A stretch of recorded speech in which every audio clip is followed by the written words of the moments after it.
السلام عليكم ورحمة الله وبركاته. نحمده ونستعينه ونستغفره ونؤمن به ونتوكل عليه ونعوذ بالله من شرور أنفسنا ومن سيئات أعمالنا. من يهد الله فلا مضل له ومن يضلله فلا هادي له. ونشهد أن لا إله إلا الله وحده لا شريك له. ونشهد أن سيدنا ومولانا محمدا عبده ورسوله الذي أرسله بالحق بشيرا ونذيرا وداعيا إلى الله بإذنه وسراجا منيرا. أما بعد فأعوذ بالله من الشيطان الرجيم. بسم الله الرحمن الرحيم. وأقيموا الصلاة وآتوا الزكاة واركعوا مع الراكعين. وقال رسول الله صلى الله عليه وسلم: من صلى البردين دخل الجنة، أو كما قال النبي عليه الصلاة والسلام. وقال تعالى: إن الله وملائكته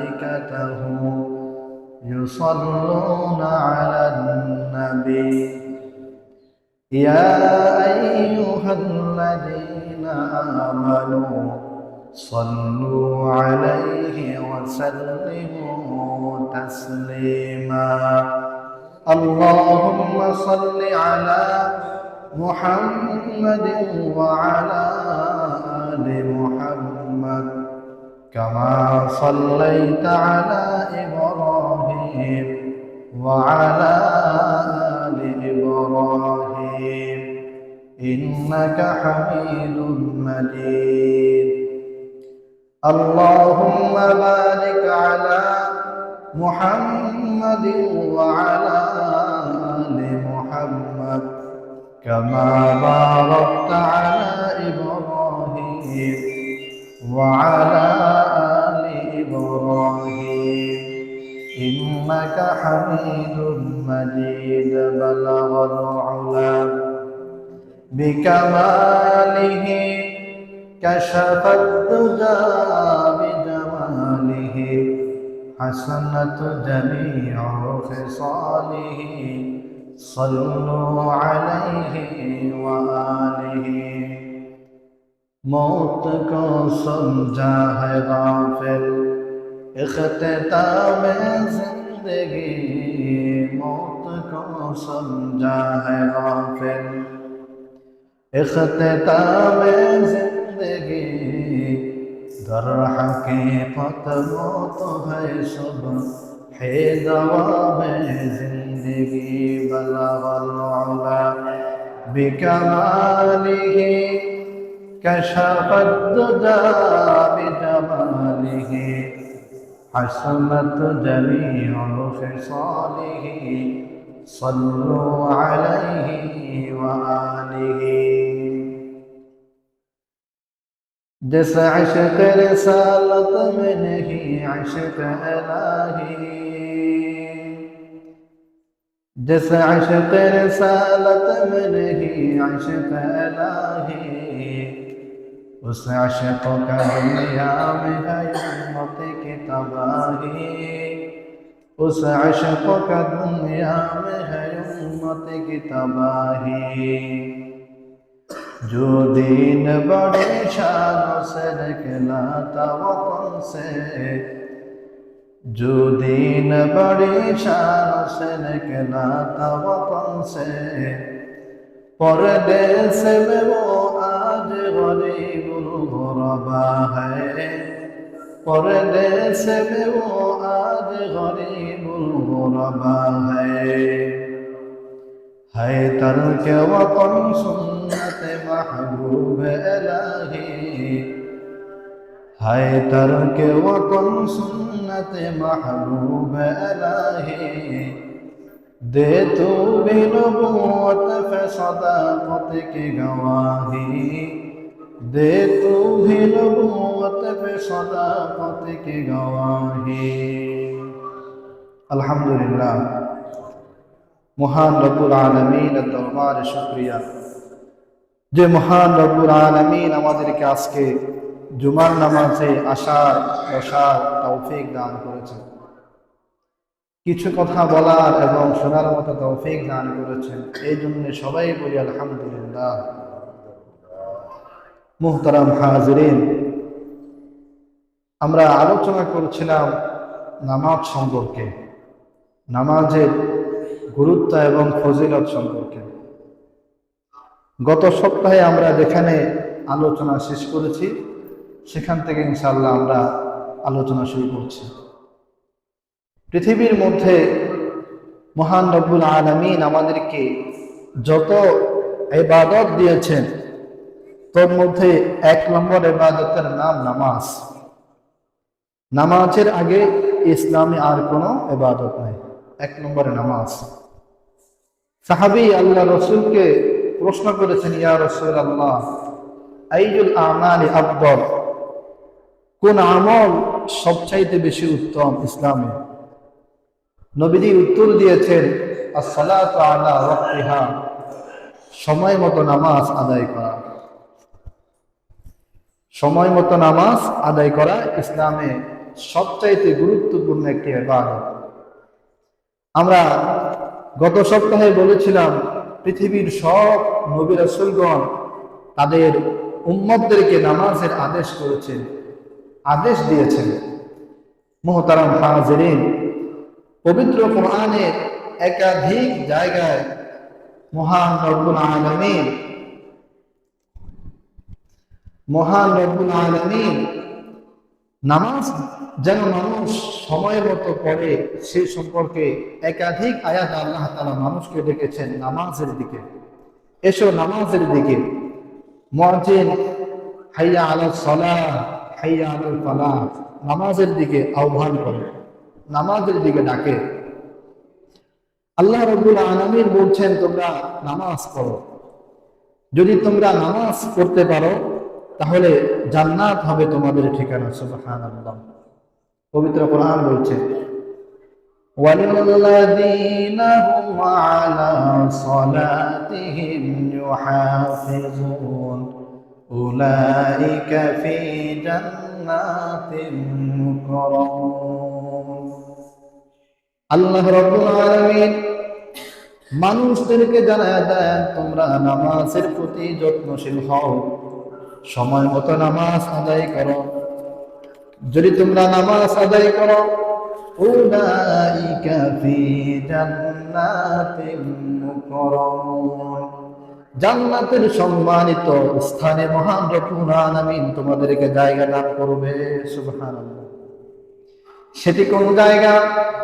আল্লাহ পাক বলছেন, আল্লাযীনা ইয়ারিসুনাল ফিরদাউসা হুম ফিহা খালিদুন, যারা নামাজ পড়বে আল্লাহ রাব্বুল আলামিন তাদেরকে যে জান্নাত দান করবে সেই জান্নাতের নাম হলো জান্নাতুল ফিরদাউস। সুবহানাল্লাহ।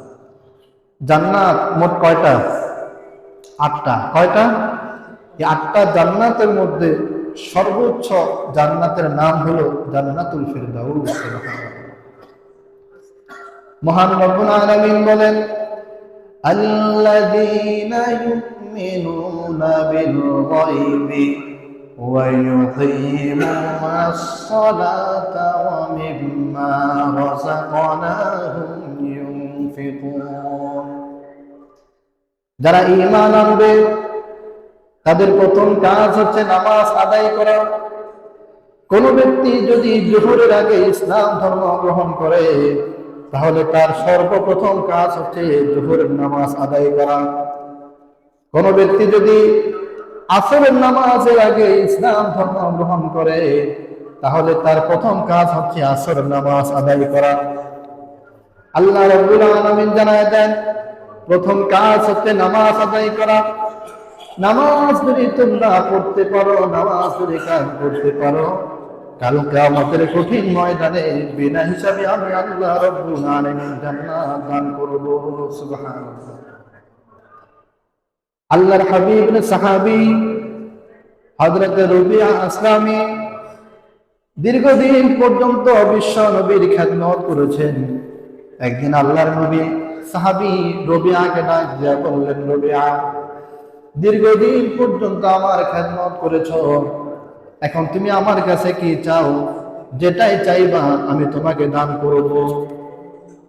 রবিয়া আসলামী মাথাটা নিচের দিকে দিয়ে অনেকক্ষণ পর্যন্ত ভাবলেন কি চাওয়া যায়।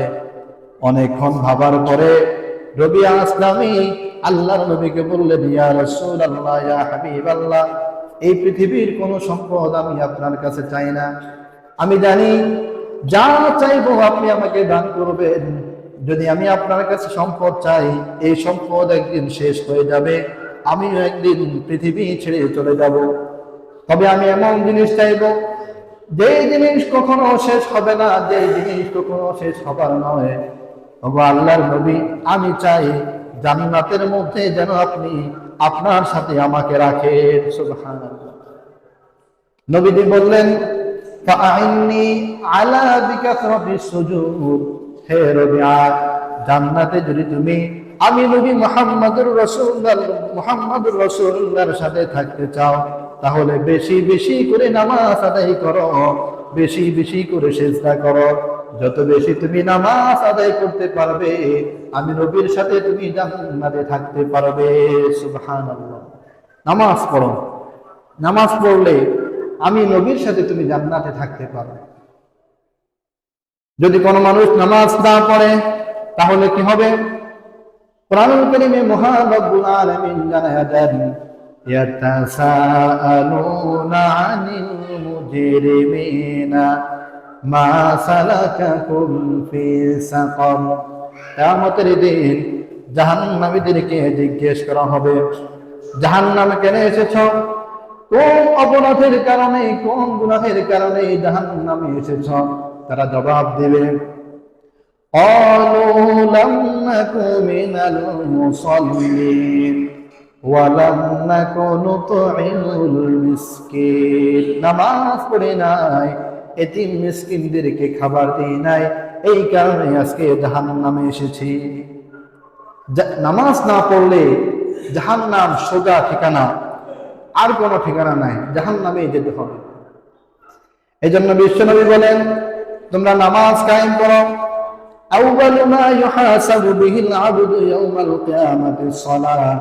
কিয়ামতের দিন সর্বপ্রথম যেই নামাজের হিসাব হবে, যে হিসাব হবে সেই হিসাব হচ্ছে নামাজ। যে ব্যক্তির নামাজের হিসাব ঠিক হয়ে যাবে তার বাকি সকল হিসাব ঠিক হয়ে যাবে। নামাজের হিসাব কিয়ামতের ময়দানে আগে হবে আমলের ক্ষেত্রে। কিয়ামতের ময়দানে হিসাবটা হবে এইভাবে, যারা মুমিন নয়, কাফের মুশরিক, তাদের কোনো হিসাব নাই, বিনা হিসাবে জাহান্নাম, কোনো হিসাব নেই। আর যারা মুমিন তাদের হিসাব, হিসাবের শেষ নেই। প্রথম হিসাব হবে নামাজ। নবী বলেন, ইদা সলহাত, যে ব্যক্তির নামাজের হিসাব ঠিক হয়ে যাবে, নবী বলেন বাকি সকল হিসাব তার ঠিক হয়ে যাবে, সে সোজা জান্নাতে চলে যাবে। ওয়া ইন খাবা, আর যে ব্যক্তি নামাজের হিসাবে ধরা খেয়ে যাবে, নবী বলেন ওয়া খাসিরা, বাকি সকল হিসাবে সে ধরা খেয়ে যাবে, জান্নাতে সে যেতে পারবে না। এজন্য নামাজ পড়তে হবে। নামাজের মধ্যে প্রথম ওয়াক্ত কি? ফজর। কি?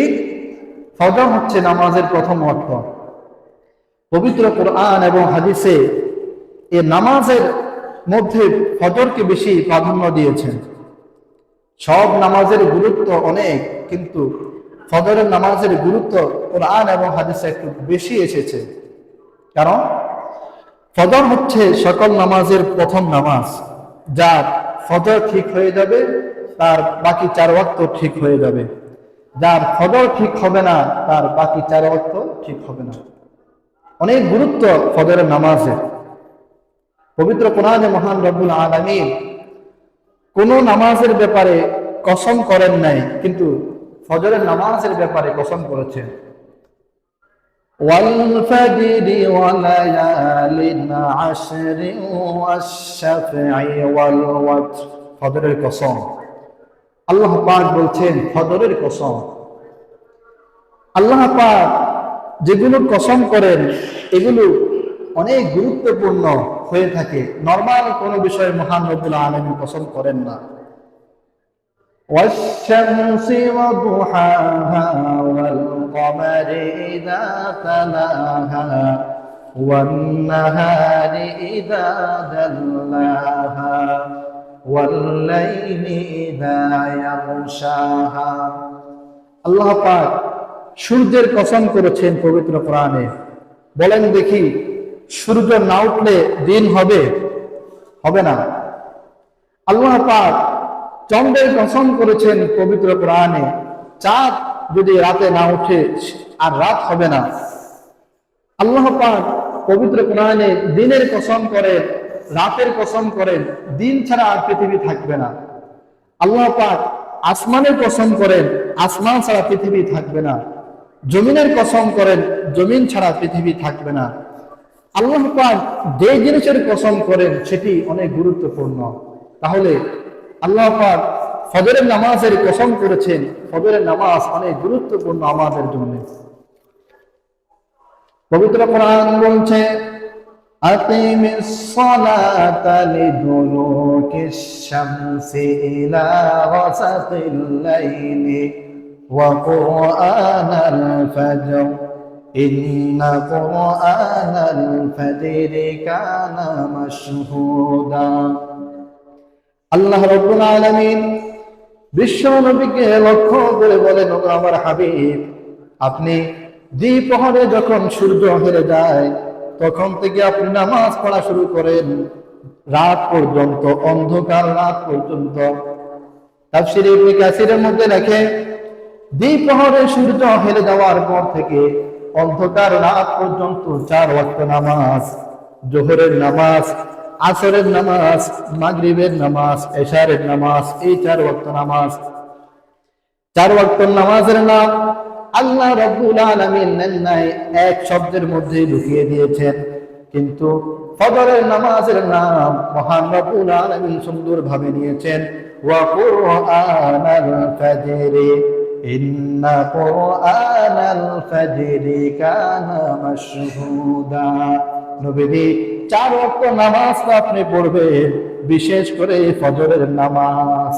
বিশেষ করে ফজরের নামাজ খুব গুরুত্বের সাথে পড়বেন। ফজরের নামাজের নাম পবিত্র কোরআন এসেছে কোরআন আল ফজরি, ফজরের কোরআন। ফজরের কোরআন পবিত্র কোরআনে ফজরের নামাজকে বলেছে। হাদিসের মধ্যে এসেছে। এই আয়াতের ব্যাখ্যায় তাফসীর তাওজীহুল কোরআনের মধ্যে আল্লামা তাকি উসমানী লেখেন, ফজরের নামাজের সময় আসমান থেকে জমিনের মধ্যে অসংখ্য ফেরেশতা অবতরণ করেন। যারা দিনের বেলা মানুষের পাহারা দিবে, দিনের বেলা পৃথিবী পাহারা দিবে। দিনের বেলা পৃথিবী পাহারা দেওয়ার জন্য অসংখ্য ফেরেশতা আসমান থেকে ফজরের ওয়াক্তে জমিনের মধ্যে আগমন করেন। হাদিসে আল্লাহর নবী বলেন, ইয়াতাআকাবুনা মালাইকাতুন বিল-লাইলি ওয়া মালাইকাতুন বিন-নাহার ইউসাল্লুনাল ফজর। ওই সকাল বেলা ফজরের সময় যেই ফেরেশতারা জমিনের মধ্যে আগমন করে তারা সমস্ত মানুষের সাথে ফজরের জামাতে শরীক হয়ে ফজরের নামাজ আদায় করে। সুবহানাল্লাহ। এই আয়াতের ব্যাখ্যায় আরেকটা এসেছে, ফজরের নামাজকে কোরআন ফজরুল কোরআন কেন বলা হয়েছে? কারণ ফজরের নামাজে লম্বা তেলাওয়াত করা হয়, লম্বা কেরাত করা হয়। ফজরের নামাজে লম্বা কেরাত পড়া এটি হচ্ছে সুন্নাত। বিশ্বনবী ফজরের নামাজে লম্বা তেলাওয়াত করতেন, লম্বা লম্বা সূরা পড়তেন। কখনো আল্লাহর নবী ফজরের নামাজে সূরা সফা তেলাওয়াত করতেন, পুরা সূরা, অল্প একটু না। কখনো আল্লাহর নবী ফজরের নামাজে সূরা তুর তেলাওয়াত করতেন। কখনো বিশ্বনবী ফজরের নামাজে সূরাতুর রুম তেলাওয়াত করতেন। কখনো আল্লাহর হাবিব ফজরের নামাজে সূরা সিজদা তেলাওয়াত করতেন। কখনো বিশ্বনবী ফজরের নামাজে সূরা দাহর তেলাওয়াত করতেন। কখনো আল্লাহর নবী ফজরের নামাজে কম পক্ষে 100 আয়াত পরিমাণ ফজরের নামাজে বিশ্বনবী তেলাওয়াত করতেন, অনেক লম্বা তেলাওয়াত। এই জন্য ফজরের নামাজের অনেক গুরুত্ব। হাদিসে আল্লাহর নবী বলেন, ইন্না আসফালা সলাতি সলাতিল মুনাফিকিন।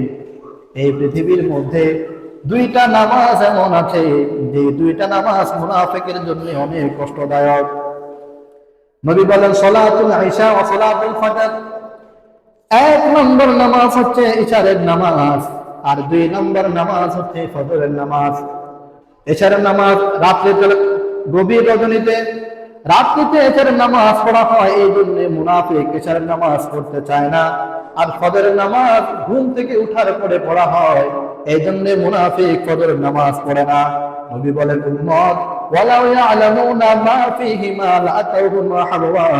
আমার উম্মত যদি জানতো ফজরের নামাজ জামাতের সাথে আদায় করলে কি পরিমাণ সওয়াব, তাহলে আমার উম্মত হামা জুড়ে দিয়ে মসজিদে এসে ফজরের নামাজ আদায় করত। সুবহানাল্লাহ। ফজরের নামাজ আদায় করলে কি পরিমাণ সওয়াব। 1 নম্বর হাদিসে আল্লাহর নবী বলেন, মান সাল্লা সালাতাস সুবহি ফাহুয়া ফি জিম্মাতিল্লাহ।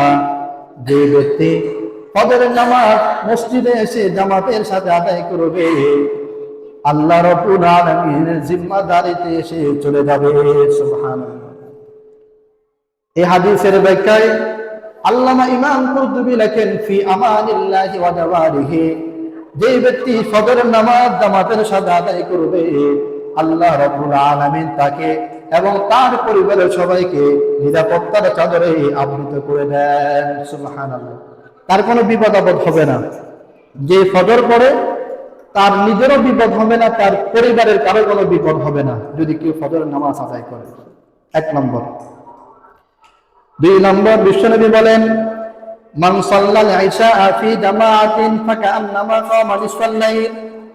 যে ব্যক্তি ইশার নামাজ জামাতের সাথে আদায় করবে, আল্লাহর নবী বলেন, অর্ধরাত্রি দাঁড়িয়ে দাঁড়িয়ে নামাজ পড়লে যে সওয়াব, সেই সওয়াব মহান রব্বুল আলামিন তাকে দান করবে।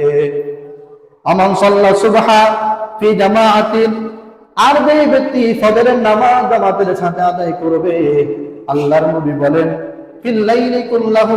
সারা রাত দাঁড়িয়ে দাঁড়িয়ে মহান রব্বুল আলামিনের ইবাদত করলে যে পরিমাণ সওয়াব, সেই পরিমাণ সওয়াব মহান রব্বুল আলামিন তার আমলনামার মধ্যে লিপিবদ্ধ করে দেন। সুবহানাল্লাহ। এই গেল 2 নম্বর। 3 নম্বর, বিশ্বনবী বলেন, যদি কেউ ফজরের নামাজ জামাতের সাথে আদায় করে, মান সাল্লাল বারদাইনি দাখালাল জান্নাহ। আল্লাহর নবী বলেন, যদি কোনো ব্যক্তি 2 ঠান্ডার নামাজ, ইশারের নামাজ আর ফজরের নামাজ জামাতের সাথে আদায় করবে, সোজা বিনা হিসাবে সে জান্নাতে প্রবেশ করবে। সুবহানাল্লাহ। বিশ্বনবী আরো বলেন, 4 নম্বর, রাকাতুল ফজর খায়রুম মিনাদ দুনিয়া ওয়া মা ফিহা। যদি কোনো ব্যক্তি ফজরের 2 রাকাত নামাজ সুন্দরভাবে জামাতের সাথে আদায় করে, আল্লাহর নবী বলেন, ফজরের 2 রাকাত নামাজ এই পৃথিবী এবং এই পৃথিবীর মধ্যে যা কিছু আছে তার চাইতে অনেক উত্তম। সুবহানাল্লাহ। এরপরে বিশ্বনবী বলেন, লা ইয়ালিজান নার আহাদুন ক্বাবলা তুলুইশ শামসি। যদি কোনো ব্যক্তি ফজরের নামাজ জামাতের সাথে আদায় করে, আল্লাহ নবী ঘোষণা দেন, আমি নবী মুহাম্মদুর রাসূলুল্লাহ ঘোষণা দিচ্ছি, কখনো কখনো সে জাহান্নামে প্রবেশ করবে না। সুবহানাল্লাহ। বিশ্বনবী আরো জানায়া দেন, যদি কেউ ফজরের নামাজ জামাতের সাথে আদায় করে বাশিরিল মাশাইনা বিজুলামি ইলাল মাসাজিদ। আল্লাহর নবী বলেন, ফজরের অন্ধকারে আমার যে সমস্ত উম্মত হেঁটে হেঁটে ফজরের নামাজের মধ্যে শরীক হয়ে ফজরের নামাজ আদায় করবে, কাল কিয়ামতের কঠিন ময়দানে বিন্নুরিত তাম্মি ইয়াউমাল কিয়ামাহ, কাল কিয়ামতের কঠিন ময়দানে মহান রব্বুল আলামিন তাকে অগণিত নূর দিয়ে ভরপুর করে দিবেন। সুবহানাল্লাহ। ফজরের নামাজ জামাতের সাথে আদায় করা। আল্লাহর নবীর সাহাবী হযরত ওমর ফারুক খলিফাতুল মুসলিমিন হযরত ওমর ফারুক রাদিয়াল্লাহু তাআলা আনহু একদিন ফজরের নামাজে দাঁড়িয়ে দাঁড়িয়ে ইমামতি করছেন। এক ইহুদি গুপ্তচর হযরত ওমর ফারুককে হত্যা করার জন্য ইহুদি গুপ্তচর নামাজের অনেক আগেই মেহরাবের মধ্যে লুকিয়েছিল। এখন তো অনেক আলো, তখন তো এমন ছিল না, দুই একটা বাতি জ্বলতো, অন্ধকার অন্ধকার ভাব, এটার মধ্যে মানুষ নামাজ আদায় করত। হযরত ওমর ফারুক খলিফাতুল মুসলিমিন, অর্ধজাহানের তিনি খলিফা, ফজর নামাজে তিনি ইমামতি করবেন। ইহুদিরা হযরত ওমর ফারুককে কিভাবে হত্যা করবেন অনেক কিছু তারা চিন্তা ফিকির করে যে সিদ্ধান্তে তারা উপনীত হয়েছেন, সেই সিদ্ধান্ত মোতাবেক তাদের গুপ্তচর আবু লুলু তাকে তারা ভাড়া করেছে টাকার বিনিময়ে। এই আবু লুলু একটা খঞ্জর তৈরি করেছে, খঞ্জর, যেটা দিয়ে মানুষকে পেটের মধ্যে দিয়ে নাড়া দিলে সব বের হয়ে যায়। এই খঞ্জরকে আবু লুলু বিষের মধ্যে, কিতাবের মধ্যে এসেছে, বিষের মধ্যে 1 মাস ডুবিয়ে রেখেছেন বিষের মধ্যে, যাতে করে খঞ্জরের পুরো পাশ বিষে আচ্ছন্ন হয়ে যায়। এরপরে আবু লুলু একদিন ফজরের নামাজে এসে মেহরাবের মধ্যে লুকিয়ে আছেন। মেহরাবের মধ্যে ইমাম সাহেব এখানে দাঁড়াবে, ভেতরে যদি কেউ লুকিয়ে থাকে ইমাম সাহেব কি দেখবেন? দেখবেন না। মুসল্লিরা আসার আগেই আবু লুলু মেহরাবের মধ্যে লুকিয়ে খঞ্জর নিয়ে বসে আছে। হযরত ওমর ফারুক মসজিদে আসলেন, এসে তিনি নামাজের ইমামতি শুরু করছেন। আল্লাহু আকবার। এই ইহুদি গুপ্তচর আবু লুলু এত দুরন্তর ছিল, সে তখন মনে মনে ভাবতেছে, যদি প্রথম রাকাতেই হযরত ওমরকে আমি আক্রমণ করি তাহলে অনেক মানুষ এখনো নামাজে আসতেছে, ধরা খেয়ে যাব। তখন সে ভাবলো, না, দ্বিতীয় রাকাতে আক্রমণ করব, প্রথম রাকাতে না। হযরত ওমর ফারুক প্রথম রাকাত সুন্দরভাবে তিনি শেষ করলেন। দ্বিতীয় রাকাতে হযরত ওমর ফারুক দাঁড়িয়ে তেলাওয়াত করতেছেন, আলহামদুলিল্লাহি রাব্বিল আলামিন আর-রাহমানির রাহিম মালিকি ইয়াউমিদ্দিন ইয়্যাকা না'বুদু ওয়া ইয়্যাকা নাস্তাঈন। হযরত ওমর যখন ইয়্যাকা না'বুদু ওয়া ইয়্যাকা নাস্তাঈন পর্যন্ত তেলাওয়াত করলেন, ইহুদি গুপ্তচর সাথে সাথে মেহরাব থেকে বের হয়ে হযরত ওমর ফারুকের পেটের মধ্যে আঘাত করেছে, বুকের মধ্যে আঘাত করেছে, এমন ভাবে আঘাত করেছে, আঘাতের সাথে সাথে হযরত ওমরের তল পেট ছিঁড়ে পেটের ভিতরে যা কিছু আছে সব কিছু বের হয়ে গেল। হযরত ওমর মসজিদে লুটে পড়ে গেলেন। সাহাবায়ে কেরাম সাথে সাথে নামাজ ছেড়ে দিয়ে ইহুদি গুপ্তচরকে ধরার জন্য অগ্রসর হচ্ছেন, কিন্তু সে তরবারি দিয়ে এভাবে এভাবে করতেছে। সাহাবায়ে কেরাম যে সামনে আসে তাকে এইভাবে তরবারি দিয়ে আঘাত করে, কারণ ফজরের নামাজে সাহাবায়ে কেরাম এসেছেন, কেউ তরবারি আনেন নাই। তরবারির ভয়ে সাহাবায়ে কেরাম একটু পিছপা হলেন। এরপরে 13 জন সাহাবী একসাথে ইহুদি গুপ্তচরকে ধরার জন্য যখন অগ্রসর হলেন, তরবারি দিয়ে ইহুদি গুপ্তচর 7 জনকে হত্যা করে ফেলল, বাকি 5 জন গুরুতর আহত হয়ে গেল। এরপরে আরেকজন সাহাবী আব্দুর রহমান ইবনে আউফ হঠাৎ করে তিনি বুদ্ধি বের করে শরীরের চাদর খুলে ইহুদি গুপ্তচরের দিকে এইভাবে যখন মারলেন, সাথে সাথে ইহুদি গুপ্তচরের মুখ ঢেকে গেল। মুখ যখন তার ঢেকে গেল, যখন সে চোখে দেখে না, আব্দুর রহমান ইবনে আউফ তাকে যখন ধরার জন্য গেলেন, ইহুদি গুপ্তচর নিজে ধরা খেয়ে যাবে ধরা খেয়ে গেলে কে তাকে এখানে পাঠিয়েছেন সবাই ধরা খেয়ে যাবে, এই জন্য সে তরবারি দিয়ে নিজেকে নিজে আহত করে নিজেকে নিজে সে হত্যা করে ফেলেছে। এটা হচ্ছে গুপ্তচরদের কাম। যখন ধরা খেয়ে যায় তখন আর নিজে বেঁচে থাকে না, নিজেকে নিজে শেষ করে দেয়। হযরত ওমর ফারুক মসজিদের মধ্যে পড়ে আছেন, সাহাবায়ে কেরাম ছোট্ট ছোট্ট সূরা দিয়ে সাহাবায়ে কেরাম ফজরের নামাজ শেষ করলেন। এরপরে হযরত ওমর ফারুক রাদিয়াল্লাহু আনহুকে বাড়িতে নিয়ে যাওয়া হলো। সূর্য উদিত হলো, হযরত ওমর ফারুকের হোশ ফিরে না। সাহাবায়ে কেরাম হযরত ওমর ফারুকের হোশ ফেরার জন্য অনেক চেষ্টা করছেন, কিন্তু হযরত ওমর ফারুকের হোশ ফিরে না। অনেকক্ষণ পর হযরত ওমর ফারুকের যখন হোশ ফিরে আসলো, হযরত ওমর ফারুক সাহাবীদেরকে ডাক দিয়া বললেন, ও আল্লাহর নবীর সাহাবীরা, ফজরের নামাজে আমি আহত হয়েছিলাম, আমার পুরো পেট বিদীর্ণ হয়ে গেছে। ও সাহাবীরা, আমার ফজরের নামাজ পড়া হয় নাই, তোমরা আমাকে একটুখানি ওজুর পানি দাও, আমি এখনই ফজরের নামাজ আদায় করব। সুবহানাল্লাহ। মারা যাচ্ছেন, এই আঘাতের 3 দিন পরেই হযরত ওমর ফারুক শাহাদাত বরণ করেছেন। হাদিসের মধ্যে এসেছে, যখন হযরত ওমর ফারুককে পানি দেওয়া হতো, পানি পেট দিয়ে বেরিয়ে যেত, থাকতো না, সব খালি হয়ে গেছে। এরপরও হযরত ওমর ফারুক বললেন, ওজুর পানি দাও, আমি ফজরের 2 রাকাত নামাজ আদায় করব। এত গুরুত্ব ফজরের নামাজের। মুহতারাম হাজিরিন, আমরা এই 2 সপ্তাহ যাবত নামাজের গুরুত্ব সম্পর্কে আলোচনা করছিলাম। আজকেও আমরা নামাজের গুরুত্ব, বিশেষ করে ফজরের নামাজের গুরুত্ব সম্পর্কে আলোচনা করলাম। সর্বশেষ একটি হাদিস বলে শেষ করছি।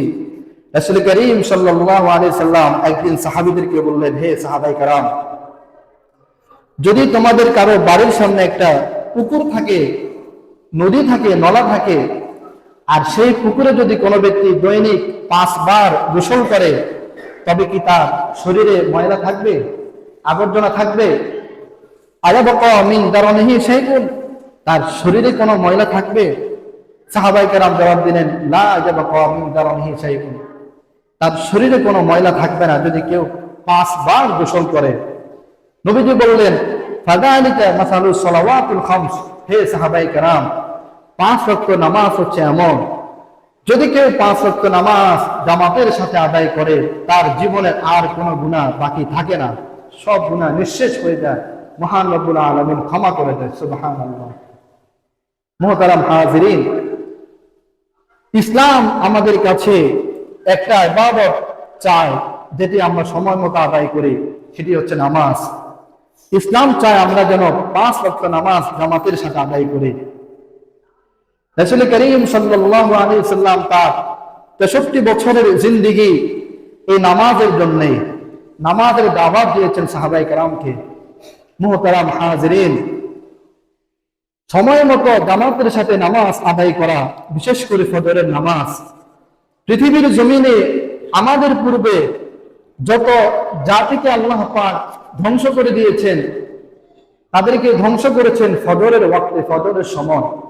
পবিত্র কোরআনের আয়াতে ভরপুর, ফাসবাহু ফি দিয়ারিন জাসিমিন আলাইসা সুবহু বিকরিব, একই অর্থ, ফজরের সময়। তারা ফজরের সময় ঘুমিয়েছিল, ফজরের নামাজ পড়েন নাই। মহান রব্বুল আলামিন তাদেরকে ফজরের সময় ধ্বংস করে দিয়েছেন। এজন্য কিতাবের মধ্যে এসেছে, আমাদেরকে তাদের মতো আল্লাহ পাক ধ্বংস করবেন না, সমূলে ধ্বংস করবেন না, কিন্তু যদি কেউ 5 ওয়াক্ত নামাজ আদায় না করে, বিশেষ করে ফজরের নামাজ, তাহলে মহান রব্বুল আলামিন তাকে ধ্বংস করে দিবেন, তার পরিবারকে ধ্বংস করে দিবেন, পরিবারে অশান্তি সৃষ্টি করে দিবেন, তার শরীরে যত ধরনের রোগ ব্যাধি আছে মহান রব্বুল আলামিন তাকে দিয়ে দিবেন, এইভাবে তাকে ধ্বংস করে দিবেন আল্লাহ পাক। এই জন্যে 5 ওয়াক্ত নামাজ জামাতের সাথে আদায় করার জন্য মহান রব্বুল আলামিন আমাদের সবাইকে তৌফিক দান করুন। ওয়া মা আলাইনা ইল্লাল বালাগ।